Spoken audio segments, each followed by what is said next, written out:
really delighted to have just had this wonderful event, celebrating and kind of exploring the links between Czesław Miłosz and Seamus Heaney and the residency in Krakow. We had some great guests. We had Michael Heaney from the Heaney estate, Seamus Heaney's son. We had Alice Lyons, who was the inaugural recipient of the Heaney Miłosz residency in Krakow, and then we had Jerzy Jarniewicz on who's an incredible poet and lecturer and critic and expert on Miłosz as well. So, and we had some music.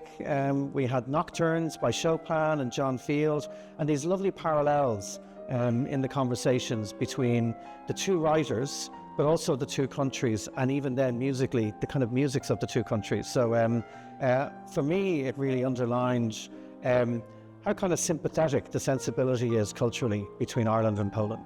This year we commemorate the 20th anniversary of Czesław Miłosz's death. I'm happy that many people gathered at the MoLI Museum to discuss his legacy and exceptional ties to Seamus Heaney, two Nobel Prize winners, two giant poets, a Pole and an Irish, who bridged our cultures, show us the path we should walk, looking for deepening ties between Poland and Ireland. Well, as I said during this meeting, Czesław Miłosz is a gigantic figure. He's a giant. It's very difficult to summarize him as a poetic personality or his poetry, his writing. He's been with us for almost 100 years at the most critical moments in the history of Poland. And he has infused Polish poetry, Polish writing with his spirit of strong certainty and spirit of equally strong doubt. I think he's a presence whom nobody writing in Poland today can ignore.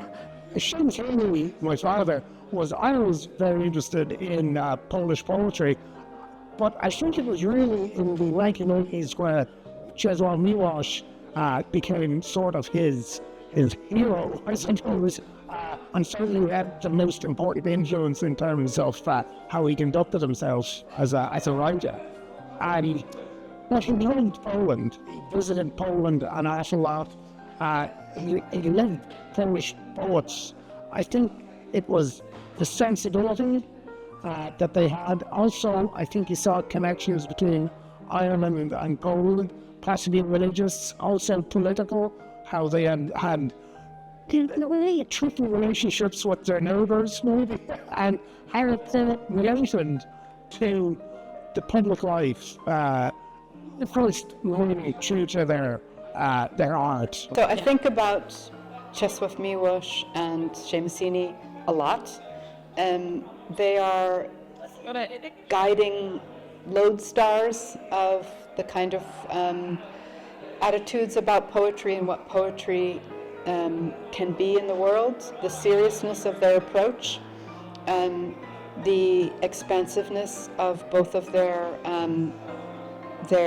works, and their, you always need somebody who's kind of farther out ahead of you, to just raise the bar and keep you working, and making what you do feel worthwhile, like you're not working in a vacuum. You always have to have these kind of relational points.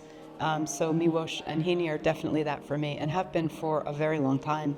My father's estate and the Irish Embassy in Poland and the Krakow Festival Office set up this residency in Miłosz's old apartment where he lived for the last few years of his life.